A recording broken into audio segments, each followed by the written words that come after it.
Hello, everyone. This is John Tarleton with Junction Property Management. I hope you're all having a great day. We have started putting together some video training times for the board members. And since you are new on the board, first off, let me say congratulations. And I wanted to go ahead and share with you a presentation that we have that is known as, with a great and unique name, Now That You're on the Board of Directors. I'm going to go through these slides and give you some information as we go through them. The first slide says if you are a new association board member, there are a number of things you need to know about the position. The role means that you will be making decisions for your association. As an association board member, you will be expected to act in the best interest of the association, not just your individual property.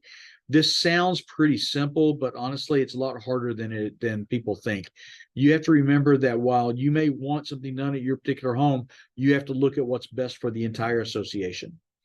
You need to take that into mind first. So you really have to. I had a board member tell me one time, I have to leave my house outside the door when I go in that board meeting so that I can make sure that I'm thinking about what's best for the entire association, not just my house at 123 Main Street. So keep that in mind as you're going through your meetings, that you're serving the entire community, not just your house. But the biggest question is, what are your duties? And we're going to go through some of those with you today. Your primary role is to protect, preserve, and enhance the values of the association. This is really done by maintaining the property, keeping the community looking nice. There are rules and regulations that are in place, which we'll discuss further in a moment. But it's the board's responsibility to watch over those rules and make sure that the community is staying kept up. This will also come into play with things like reserve studies that you may have to consider so that you know how much money to put in the bank and make sure that the association is healthy. You may also need to look at contracts and changing of vendors for your landscaping or your pools. You may have to look at the proper maintenance of these items. And of course, that will mean you have to look at how are the assessments set for the association and how much do they need to be adjusted to make sure that you're properly taking care of the assets. All of this comes into play as a board member. You do have a fiduciary duty to the association. Many of these roles are defined by the civic codes and the association's documents. You should always act in good faith. There is an item called the good business doctrine, and it's provided that you are working in that concept and you're making good business decisions, then you are typically covered by the director's office insurance, which we'll talk about in just a moment, as well as the association's governing documents. These are two steps that are very important if you're wanting to make sure that you're doing your job properly. The association's board and its officers should be protected by the directors and officers insurance, except in instances of gross negligence. This goes back to that sound business doctrine. If you are doing things that are in sound business, then your D&O policy will cover you. We at Junction Property Management strongly suggest that every board have D&O coverage. This is extremely important to make sure that the decisions you make, that the individual board members are covered on those decisions. Your declaration and bylaws will often state that you need to be indemnified by the association, and this is usually the cheapest way to do that. If there's a decision made and someone were to sue the association or to sue the board and there was no insurance, then the association would have to come out of pocket to cover those expenses. Having this policy is a really low cost for the high coverage it provides. The good thing about it is, honestly, in the time that we've been doing management, we've only seen this actually come into play a couple of times. And almost always the board wins because they are being closely guided and directed to make sure they're doing good business decisions. You do need to remember that you have no individual authority separate from the board as a vote, unless the bylaws state otherwise. The bylaws of the association are what gives the board their authority and their duties and responsibilities. We're going to talk about that hierarchy of documents shortly as well. But you do need to remember, as a board member, you do not have any individual authority that is not listed in the bylaws. Everything that is done as a board decision. Anything that is reported out to your homeowners would be done as a decision of the board of directors. It's very important to remember that that's the way this operates. It is not that board member 1, 2, and 3 said yes and board member 4 and 5 said no.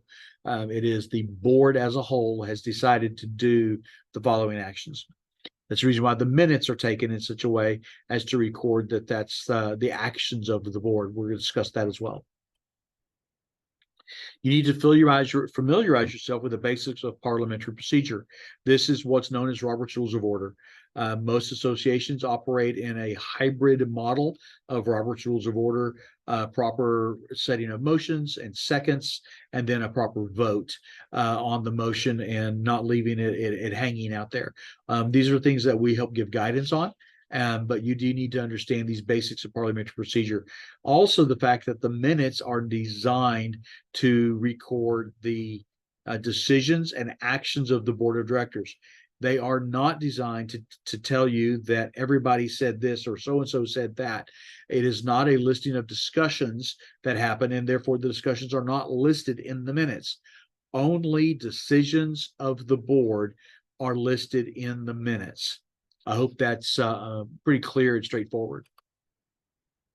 Always use proper etiquette when dealing with association members. Only communicate with an association member regarding the association issues if directed by the board as a whole. Please remember, sensitive information is not open for discussion. And this is extremely important. When you're dealing with a homeowner, you do not want to be sharing information that the board is not aware of. Most of what the board does is sensitive. There will be some things that can be openly discussed and should be done from a central point of communication. Unless you are told by the board, please talk to, Susie homeowner, then you should not. You should leave that to the management company and have them handle that from the directive that has been given to them by the board of directors. Everyone needs to remember that in dealing with the owners, you should try to make sure it is a board discussion and a board decision, not an individual homeowner or individual board member wanting to get together with a group of members.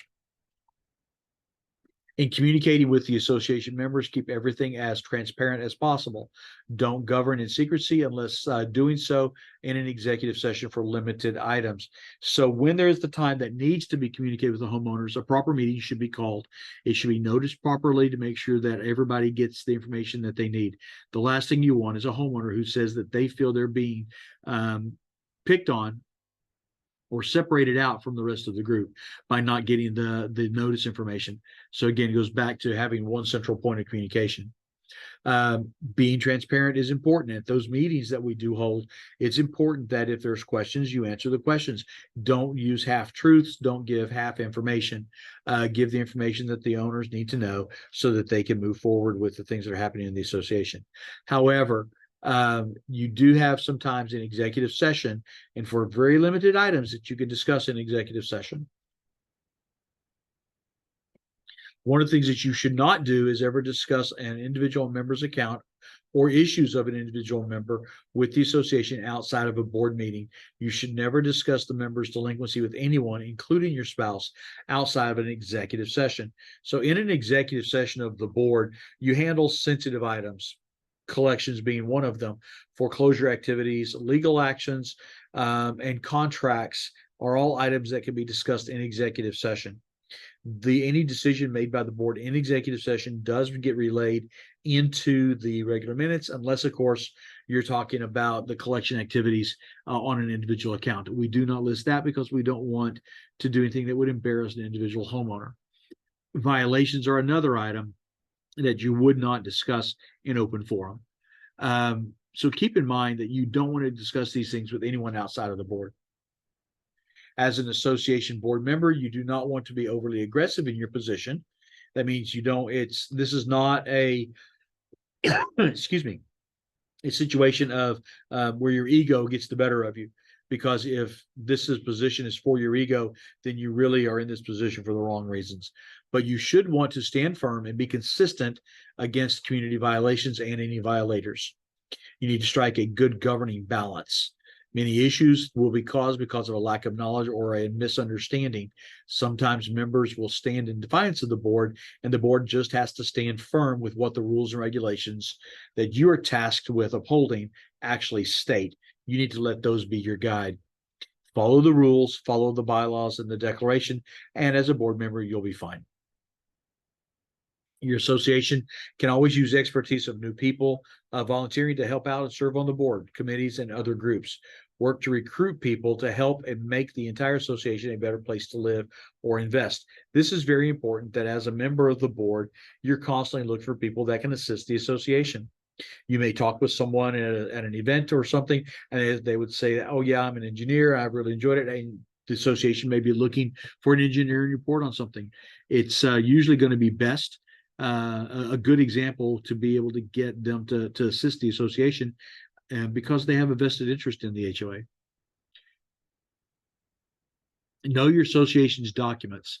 You need to know exactly what the laws of the association are, the rules and regulations, all of those things. Knowing these can save problems and keep issues from getting out of hand. It is wise to know the hierarchy of documents, and the association's governing documents are located on the homeowner portal, on the association's website if you have one. All of this is for easy access. The hierarchy of documents is very important. There are three main documents that are created for the association. The Articles of Incorporation, sometimes known as Certificate of Formation, is what creates the actual entity of the association. The bylaws of the association tell you how the administrative side of things are going to work. And then the declarations, sometimes known as the CC&Rs, or covenants, conditions, and restrictions, are what tells you how the properties themselves will be governed. With the bylaws, talking about things that tells you about how meetings are called, what quorum percentages are, what duties the board has, who has which position, those types of things. And those are all very important to make sure that the meetings and such are held properly. The declaration will tell you, how tall the fences can be, how many pets you can have, what kind of parking you can do. There's a multitude of things that will be in those. Those are the three main documents. You need to be familiar with all of those. Outside of those documents, you would also have rules and regulations. The rules and regulations cannot override the bylaws or the declaration. However, they can augment them. There may be a statement about domesticated pets in the declaration, and you can use rules and regulations to further define what a domesticated pet is. So keep that in mind when you're looking at those. Policies and procedures are often put in place because of changes in state law. It's substantially easier to put a policy in place that says this is how our association is going to follow the law than it is to go in and try to get that added to the declaration or the bylaws because of the high threshold for the vote on any amendments. They can be amended, but they are by design difficult to do. Just keep that in mind, please. Remember that official communication is best handled by one central source. Junction Property Management is here to assist in the processing of official communication. Social media does not serve as an official communication according to your governing documents, and the documents, of course, must be followed at all times. If your declaration states that you can send out notifications via email, then you can do that. If it does not state that, then official notification has to be done by what the declaration and bylaws require. Most of the time, that is regular mail that is physically mailed to the homeowner in a period of time. We have to follow these things. You cannot deviate from this.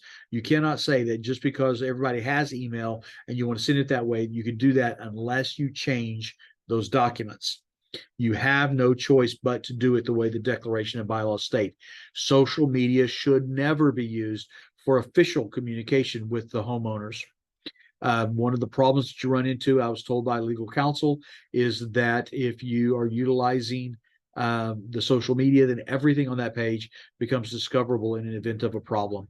And you really don't want to have every comment that someone puts out there that you have no control over to be something that an attorney may use against the association for something that they really don't understand in the first place. Becoming an association board member should be a rewarding, fulfilling task.